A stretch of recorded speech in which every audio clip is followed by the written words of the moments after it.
જિલ્લાના વિવર્સ ફરીથી એક વખત દહેશતમાં આવી ગયા છે। દર વર્ષની જેમ આ વર્ષે પણ દિવાળી વેકેશન પૂરું થતાં જ વિવિધ ઉદ્યોગો પર અસામાજિક તત્વોની નજર પડી છે, જેના કારણે અનેક યુનિટોને બળજબરીથી બંધ કરવાનો પ્રયાસ કરવામાં આવ્યો છે। આ અસામાજિક તત્વો પોતાનું વર્ચસ્વ અને ધાક જમાવવા માટે સોશિયલ મીડિયા પર ધમકીભર્યા પોસ્ટરો વાયરલ કરી રહ્યા છે। સૌથી ગંભીર બાબત એ છે કે જ્યાં સૌથી વધુ ઓરિસ્સાના કારીગરો કામ કરે છે, આ વિસ્તારમાં ઓડિયા ભાષામાં મર્ડરની ધમકીઓ આપવામાં આવી રહી છે। હાલમાં સુરત સાયન ઓલપાડ રોડ પર આવેલી રાધે ઇન્ડસ્ટ્રીઝ, ભૂમિ ઇન્ડસ્ટ્રીઝ,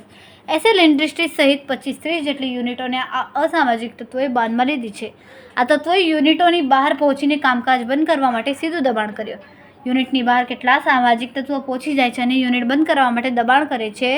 તે તમામ દ્રશ્યો સીસીટીવી ફૂટેજમાં સ્પષ્ટપણે કેદ થયા છે।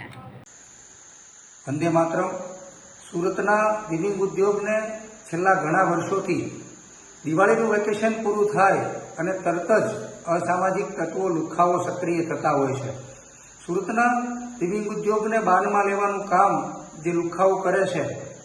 એ લુખ્ખાઓને કાયમી માટે આ પ્રશ્ન હલ કરવા માટે અમે પોલીસ તંત્ર પાસે મદદ માંગી છે અને આવતીકાલે હર્ષભાઈ સંઘવી જે રાજ્યના ગૃહમંત્રી છે, સાથે સાથે રાજ્યના ઉપમુખ્યમંત્રી છે, ત્યારે એમને પણ અમે આવતીકાલે રજૂઆત કરવાના છીએ કે સાહેબ, આ દર વર્ષે જે લુખ્ખાઓ આખી ઇન્ડસ્ટ્રીઝને બાનમાં લે છે, જે લુખ્ખાઓ જે કામદારોને કામ કરવું છે ને રોકવાનો પ્રયાસ કરે છે, જે લુખ્ખાઓ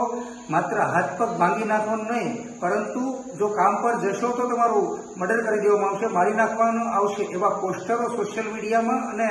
વિવિધ જગ્યાઓ લગાવવાનું જે કામ કરી રહ્યા છે, આવા લુખ્ખાઓને, જે લુખ્ખાઓ કારખાનામાં જઈ અને કારખાનાઓ પાવર લૂમ્સની ફેક્ટરીઓ જે બંધ કરવાનું કામ કરી રહ્યા છે, આવા લુખ્ખાઓને કાયમી માટે ડામવામાં આવે ને એને પકડીને એની બરાબર સરભરા કરવામાં આવે।